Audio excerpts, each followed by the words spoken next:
지금 이 순간, 당신의 마음속에는 어떤 생각이 떠오르나요? 시험 걱정, 성적 고민, 혹은 공부가 잘 되지 않는 답답함. 그러나 걱정하지 마세요. 부처님께서는 오래전부터 우리에게 말씀하셨습니다. 마음을 다스리고 정진하며 지혜와 자비를 쌓아라. 그러면 공부의 길이 자연히 열릴 것이다.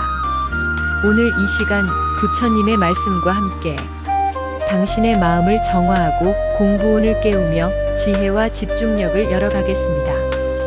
눈을 감고 깊게 숨을 들이쉬고 마음속에 부처님의 등불을 켜보세요.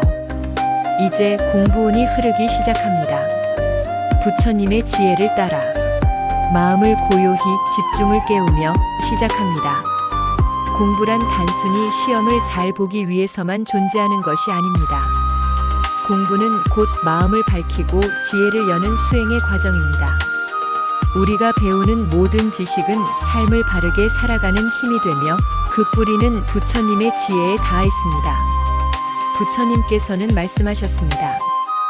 지혜는 세상에서 가장 위대한 보배이며 탐욕과 성냄과 어리석음을 없애는 등불이다.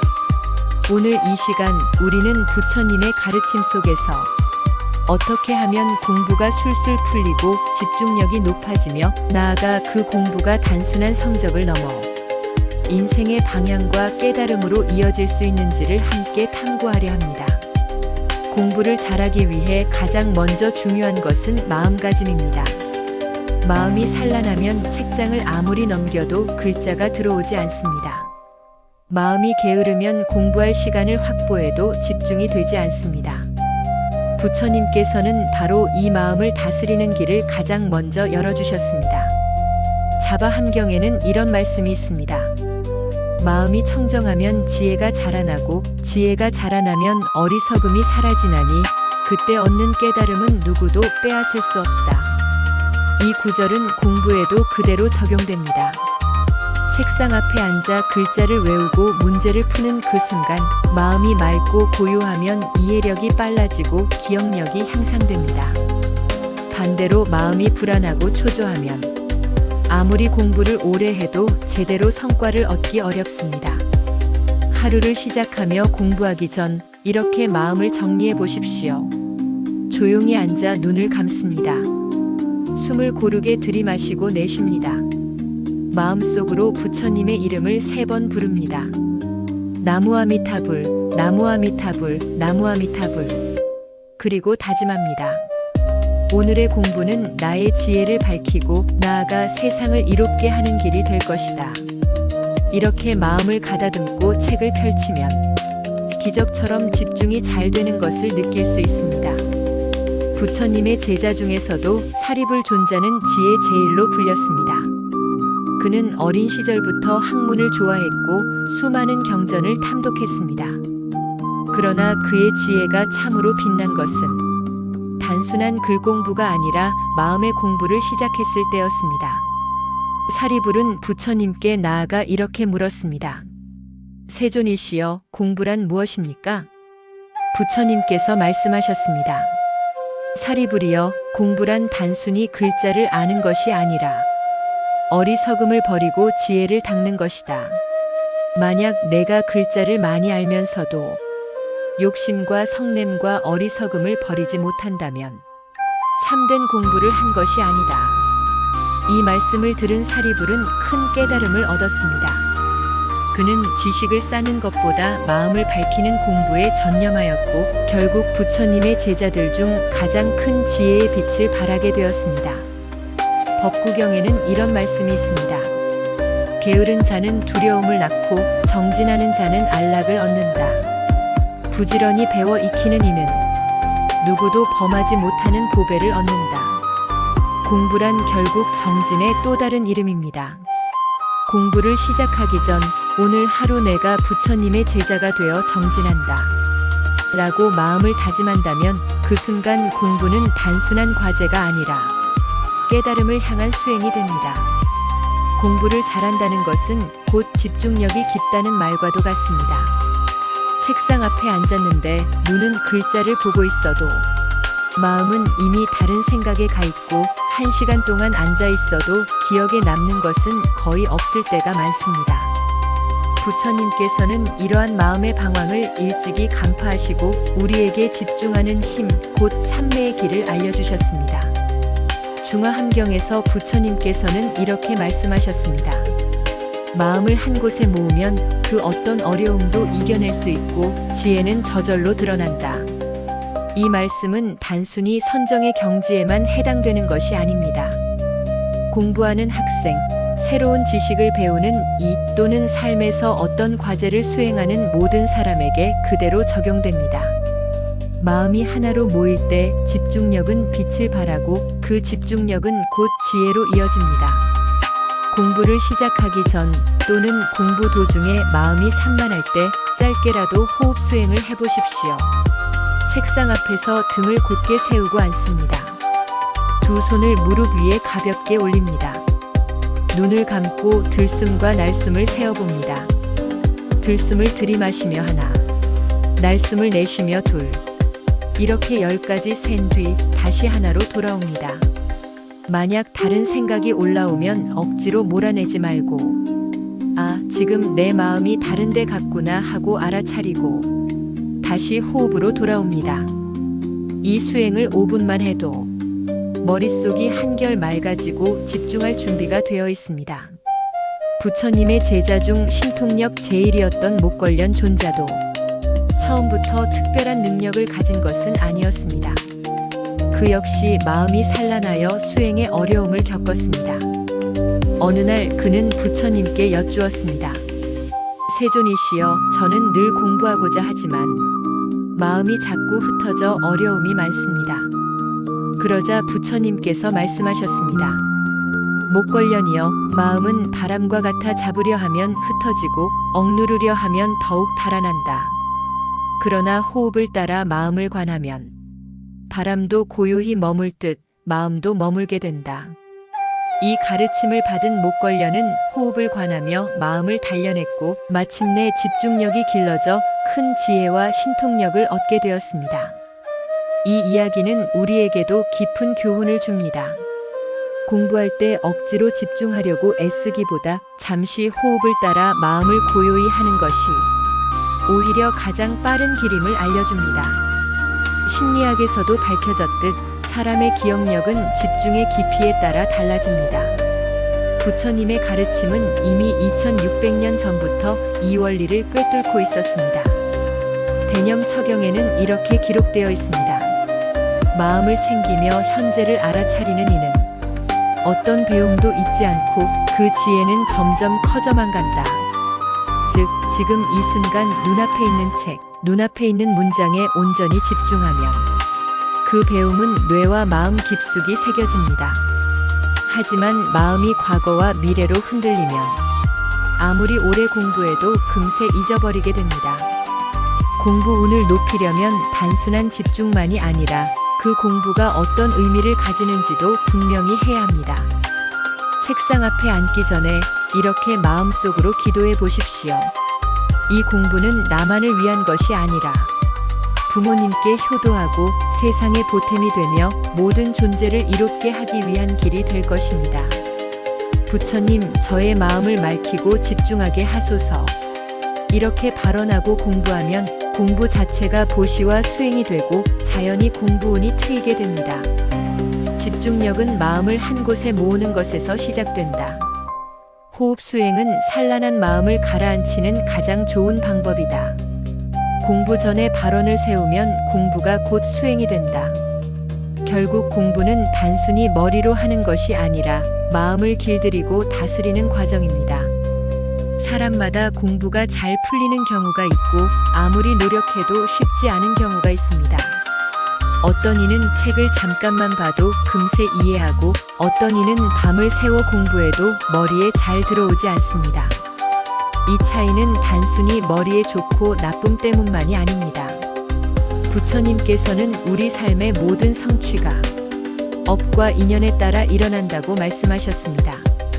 자바함경에는 이런 말씀이 있습니다. 과거의 행위는 현재의 열매가 되고 현재의 행위는 미래의 열매가 된다.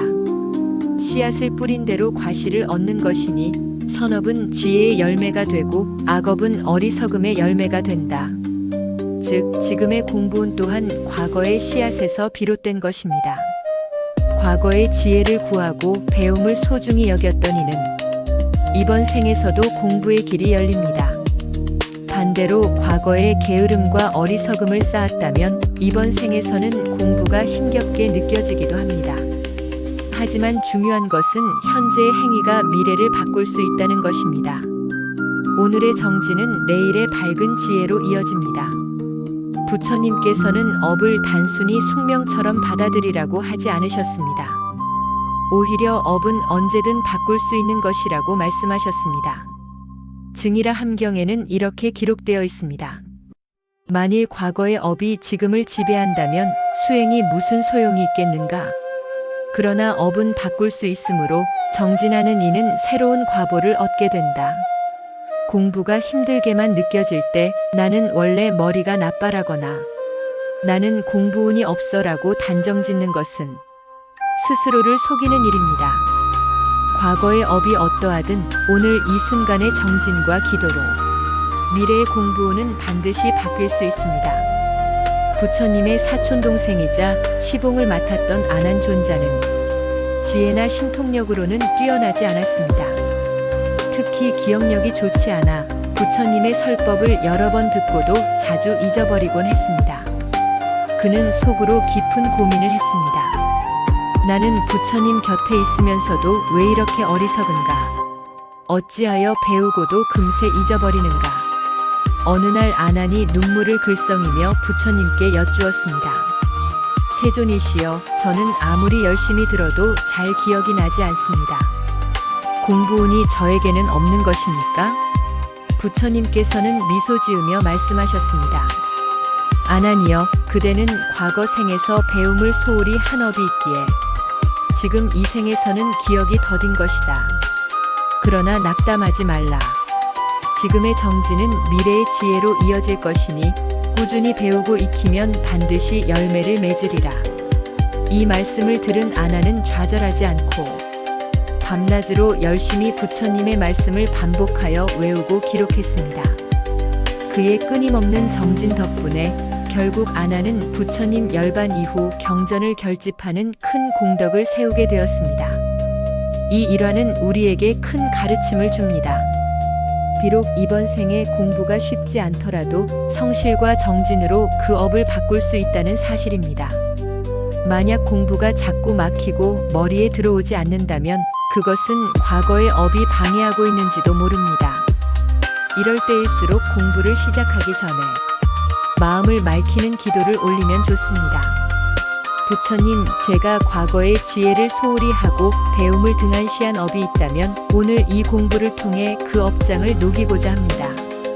제 마음이 맑아져 지혜가 트이게 하시고 배운 것을 바르게 익혀 세상에 이롭게 쓰게 하소서. 이렇게 마음을 발언하면 업장은 점차 소멸되고 공부운이 밝아지게 됩니다. 업을 바꾸는 세 가지 공부 태도. 겸손히 배우기. 교만한 자는 배움이 머리에 들어오지 않습니다.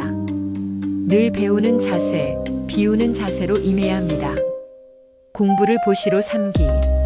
나만 잘 되려는 마음이 아니라 배운 것을 나누어 다른 이에게 도움을 주겠다고 다짐하십시오. 이 발언이 공부운을 열어줍니다. 작은 정진을 이어가기. 하루 10분이라도 꾸준히 이어가는 습관은 과거 업을 녹이는 가장 확실한 길입니다. 공부운은 과거 업과 인연에 따라 달라진다. 그러나 업은 현재의 정진으로 반드시 바꿀 수 있다. 아난존자처럼 꾸준히 배우고 익히면 공부의 열매는 언젠가 반드시 열린다. 결국 공부운이란 단순한 운명이 아니라 업을 바꾸는 수행의 결과라는 사실입니다. 공부를 하는 데 있어서 가장 큰 적은 무엇일까요? 바로 게으름입니다. 책상 앞에 앉아도 손이 가지 않고 책을 펼쳐도 눈은 다른 곳으로 향합니다. 조금만 쉬었다 하자 내일은 더 열심히 하자라는 생각이 들면서 오늘의 공부가 자꾸 뒤로 밀려나게 됩니다. 부처님께서는 이런 게으름을 단호히 경계하셨습니다. 왜냐하면 게으름은 지혜를 막고 복을 잃게 하며 삶을 무의미하게 소모시키는 가장 큰 장애물이기 때문입니다. 법구경에는 이렇게 기록되어 있습니다. 게으름은 길을 막는 적과 같고 정진은 복을 여는 열쇠와 같다. 게으른 이는 어둠 속에 살고 부지런한 이는 빛 속을 걷는다. 이 말씀처럼 게으름은 우리를 어둠 속에 가둡니다. 머리와 가슴에 지혜의 빛이 들어오려 해도 게으름이라는 두꺼운 장막이 그것을 막아버리는 것입니다. 부처님 당시 사람들을 해치던 악명 높은 도적이 있었습니다. 그의 이름은 안굴리마라였습니다. 그는 공부는커녕 사람을 죽이며 살아갔습니다. 그러나 부처님을 만나 변화의 길을 걷게 되었습니다. 안굴리마라는 처음엔 저는 너무 많은 악업을 지었으니 이제 와서 무엇을 배워도 소용없습니다라며 절망했습니다. 그러자 부처님께서 말씀하셨습니다. 지금 이 순간이 그대의 새로운 시작이다. 게으름을 버리고 부지런히 정진한다면 과거의 업도 새로운 길로 전환되리라. 그는 그날 이후 끊임없이 정진했고 마침내 훌륭한 수행자로 거듭났습니다. 이 이야기는 우리에게 말해줍니다. 아무리 게으름과 방탕 속에 살던 사람도 지금 이 순간 결심하면 새로운 공부의 길을 열 수 있다는 사실을. 게으름을 이기는 3가지 방법. 작게 시작하기. 게으름은 큰 목표 앞에서 더 강하게 나타납니다. 오늘은 1시간 공부해야지보다 지금 딱 10분만 집중하자라고 시작하면 훨씬 수월합니다. 시간을 나누기. 긴 공부 시간을 한 번에 하려고 하면 금세 지칩니다. 25분 집중, 5분 휴식 같은 짧은 주기를 반복하는 것이 효과적입니다. 발언을 세우기. 단순히 시험을 위해서가 아니라 이 공부가 내 삶을 바꾸고 세상을 이롭게 한다는 큰 뜻을 세우면 게으름을 이겨낼 힘이 생깁니다. 증이라 함경에서 부처님께서는 게으른 제자들에게 이렇게 말씀하셨습니다. 만일 오늘 할 일을 내일로 미룬다면 내일도 또한 게으름에 빠지리라. 지혜로운 이는 순간을 놓치지 않고 오늘 이 자리에서 곧바로 행한다. 공부도 마찬가지입니다. 오늘 하지 않으면 내일도 하지 않게 되고 내일도 하지 않으면 결국 포기하게 됩니다. 따라서 공부는 지금 당장 시작하는 것이 무엇보다 중요합니다.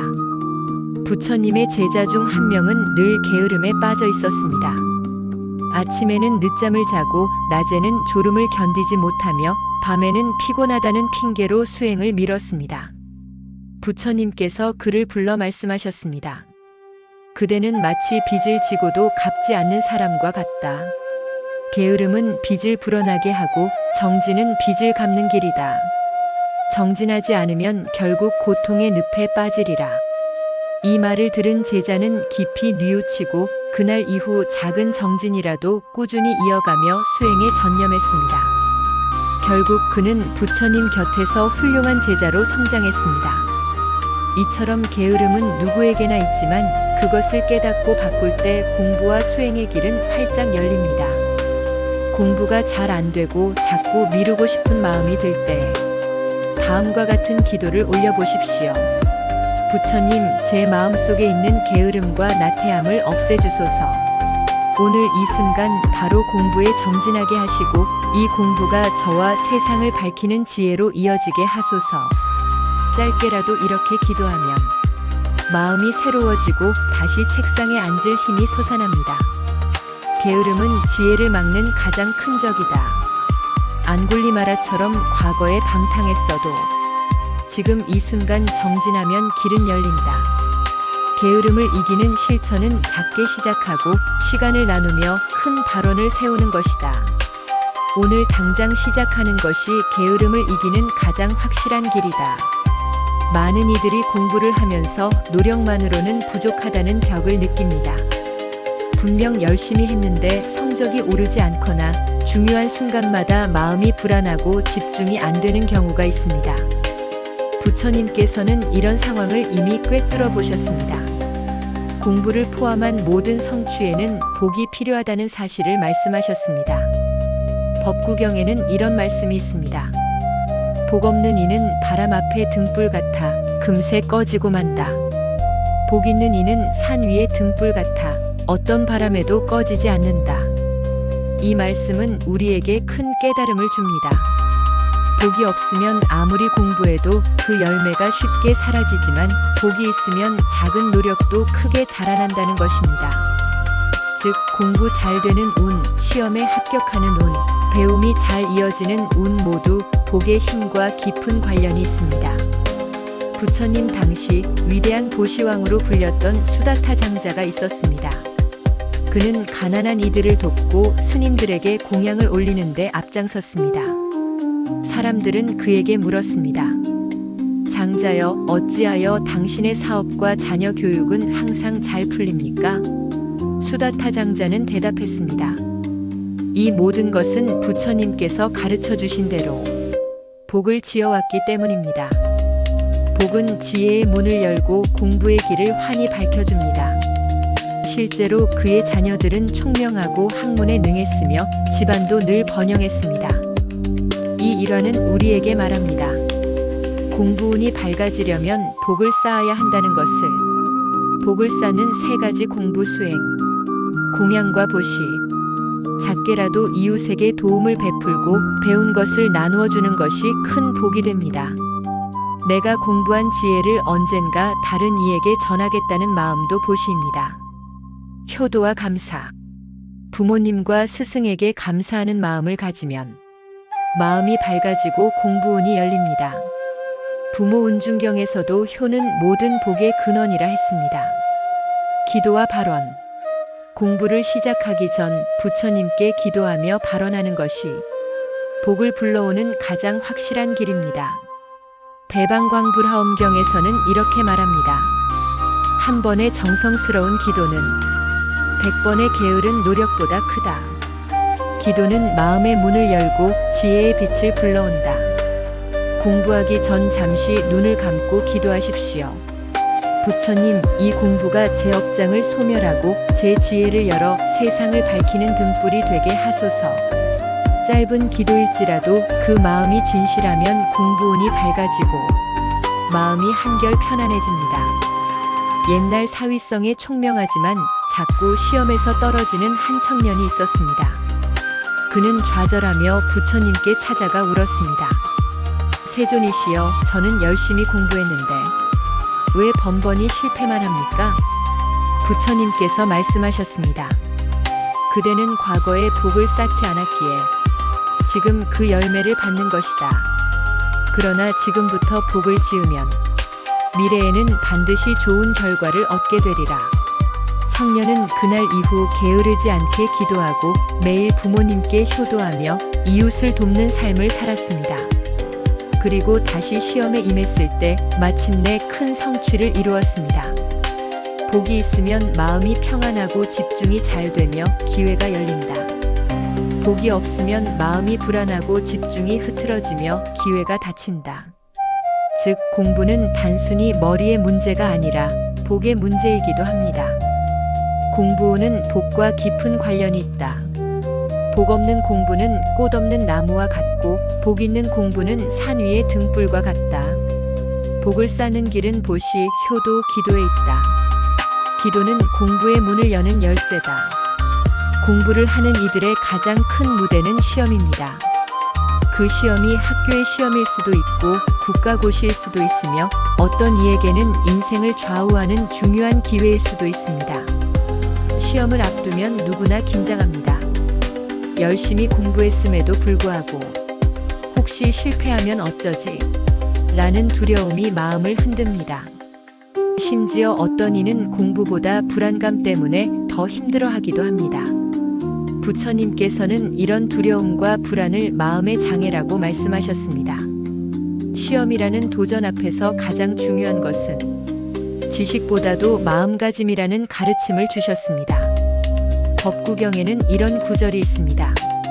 마음은 물과 같아 고요하면 달을 비추고 요동치면 아무것도 비추지 못한다. 공부한 내용을 시험에서 발휘하기 위해서는 마음이 고요해야 합니다. 마음이 불안하면 머릿속이 하얘지고 배운 것도 제 힘을 발휘하지 못하게 됩니다. 부처님께서 열반에 드신 후 제자들은 경전을 모아 결집하기로 했습니다. 그 중요한 모임에서 아난존자는 큰 두려움에 빠졌습니다. 내가 기억을 잊어버리면 어쩌나? 내가 실수하면 부처님 가르침이 왜곡되지 않을까? 그 불안 때문에 아난은 눈앞이 캄캄해지고 마음이 혼란스러웠습니다. 그때 한 노스님이 아난에게 조용히 말했습니다. 아난이여, 그대는 지금까지 부처님 곁에서 수없이 많은 가르침을 들었지 않은가? 마음을 고요히 하고 부처님을 믿으며 자신을 믿으라. 아난은 깊은 호흡을 하고 마음을 가라앉혔습니다. 그러자 신기하게도 기억이 또렷해졌고 부처님의 가르침을 정확히 전할 수 있었습니다. 이 일화는 우리에게 알려줍니다. 시험과 도전 앞에서 가장 중요한 것은 두려움 없는 고요한 마음이라는 것을. 시험 앞에서의 마음가짐 3가지. 준비된 만큼 믿기. 불안은 스스로를 믿지 못할 때 생깁니다. 나는 할 만큼 했다. 지금 이대로 충분하다. 는 믿음을 가지십시오. 결과보다 과정을 발언하기. 합격, 불합격에만 집착하면 불안해집니다. 이 시험이 나를 성장하게 하리라는 과정 중심의 마음을 가지면 편안해집니다. 부처님께 의지하기. 스스로의 힘만으로는 부족할 때 부처님께 기도하며 마음을 내맡기면 놀라운 평안이 찾아옵니다. 시험을 앞두고 마음을 다잡고 싶다면 이렇게 기도해 보십시오. 부처님, 제가 지금까지 정진한 공부가 바르게 드러나게 하소서. 저의 불안과 두려움을 거두어 가시고 마음을 고요히 하여 지혜가 또렷이 빛나게 하소서. 이 시험이 저만의 이익을 위한 것이 아니라 세상을 밝히는 길이 되게 하소서. 옛날 어떤 나라에 왕자가 있었습니다. 그는 학문을 배우며 늘 시험에 두려워했습니다. 시험 날만 되면 머리가 아프고 손이 떨렸습니다. 부처님께서 그를 보시고 말씀하셨습니다. 왕자여, 두려움은 결과에 집착하기 때문에 생긴다. 배움은 결과가 아니라 과정이요, 시험은 걸림돌이 아니라 징검다리다. 징검다리를 건너듯 편안히 가면 큰 강도 어렵지 않으리라. 왕자는 이 말씀을 듣고 마음을 편히 하였고 마침내 훌륭히 학문을 이루어 나라를 이끄는 지혜로운 왕이 되었습니다. 도전 앞에서 필요한 3가지 자각. 모든 것은 무상하다. 시험의 합격, 불합격도 결국 잠시의 인연일 뿐입니다. 지나고 나면 모두 한 과정이 됩니다. 공부는 수행이다. 시험을 준비하는 과정이 곧 마음을 닦는 수행입니다. 조급함 대신 수행자의 태도로 임하십시오. 결과는 맡기고 정진은 내 몫이다. 결과는 업과 인연의 종합이므로 내 힘으로 다 바꿀 수 없습니다. 그러나 정진은 언제나 내 손에 달려 있습니다. 시험과 도전 앞에서 가장 중요한 것은 지식이 아니라 마음가짐이다. 마음이 고요하면 지혜가 드러나고 불안하면 지혜가 가려진다. 아난존자와 왕자의 일화처럼 시험은 두려움이 아니라 성장의 계단이다. 과정에 집중하고 부처님께 기도하며 결과에 집착하지 않는 태도가 필요하다. 공부의 길은 혼자 걷는 듯 보이지만 사실은 인연의 길입니다. 책을 가르쳐주는 스승이 있고 함께 고민을 나누는 도반, 공부의 벗이 있습니다. 부처님께서도 좋은 벗을 만나는 것이 곧 전수행의 전부라고 말씀하셨습니다. 증이라 함경에는 이런 구절이 나옵니다. 스승은 길을 비추는 등불과 같고 제자는 그 빛을 따라 나아가는 나그네와 같다. 등불이 없다면 길을 잃고 나그네가 없으면 등불도 헛되다. 스승은 공부의 길을 안내하는 등불입니다. 혼자 공부하면 길을 헤매기 쉽지만 좋은 스승을 만나면 방황하지 않고 지혜의 길로 나아갈 수 있습니다. 부처님 제자 중 사리불과 목걸려는 원래 다른 수행자들의 제자였습니다.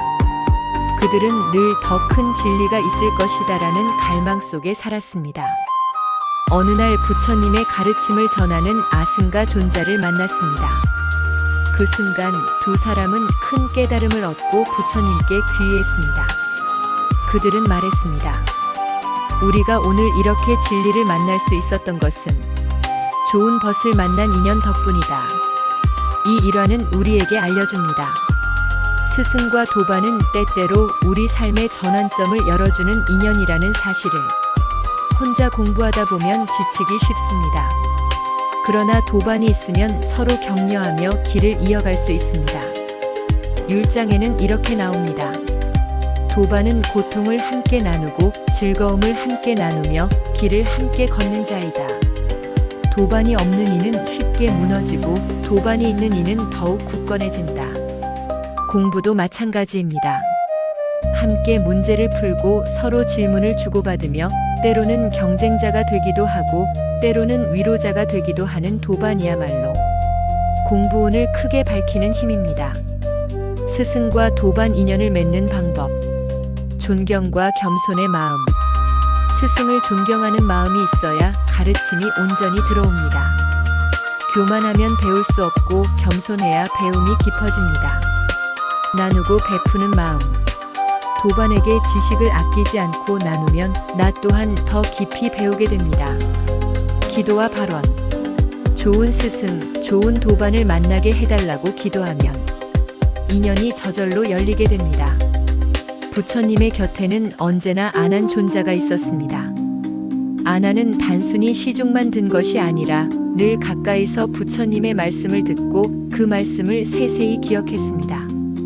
부처님께서 안한에게 말씀하셨습니다.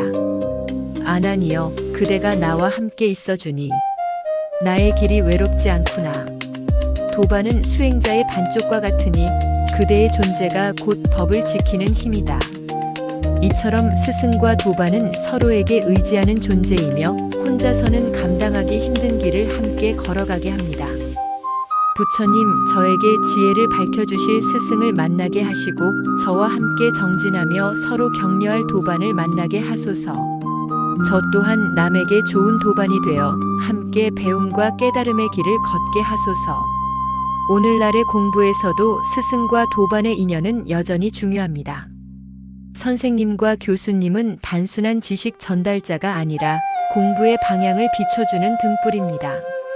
함께 공부하는 친구는 지식을 나누는 거울이며 서로의 열정을 지켜주는 힘입니다. 따라서 스승과 도반을 존중하고 그 인연을 소중히 할수록 공부운은 더욱 밝아집니다. 스승은 등불이고 제자는 그 길을 걷는 나그네이다. 도반은 고통과 즐거움을 함께 나누며 공부운을 밝히는 힘이다. 사리불과 목걸련, 안한의 일화처럼 스승과 도반의 인연은 공부의 전환점이 된다. 존경, 나눔, 발언을 통해 좋은 인연이 열리고 이는 곧 공부의 큰 복으로 이어진다. 공부는 단순히 시험을 치르고 지식을 얻는 것에서 끝나지 않습니다. 참된 공부는 지혜로 열매 맺고 자비로 세상에 흘러가야 합니다. 부처님께서는 언제나 말씀하셨습니다. 지혜 없는 자비는 어둠이요, 자비 없는 지혜는 메마른 땅이다. 즉, 공부의 완성은 혼자 잘 되는 데 있지 않고 배운 것을 세상과 나누어 모두가 밝아지게 하는 데 있습니다. 금강경에는 이런 구절이 있습니다. 응무소주 이생기심, 머무는 바 없이 마음을 내라. 지혜란 무엇입니까? 어떤 한쪽에 집착하지 않고 넓은 눈으로 세상을 보는 힘입니다. 시험 성적에만 집착하지 않고 타인과 비교하는 마음에만 머물지 않는 것, 그것이 곧 공부에서 피어나는 지혜입니다. 지혜가 생기면 공부는 단순한 경쟁이 아니라 삶을 이해하고 세상을 꿰뚫는 도구가 됩니다. 법화경에서는 보살의 길을 이렇게 설명합니다. 스스로 깨닫고 남도 깨닫게 하라. 홀로 건너고 남도 건너게 하라. 공부도 마찬가지입니다. 내가 배운 것을 나만을 위해 쓰지 않고 누군가를 돕는 데 쓰는 것이 자비로운 공부입니다.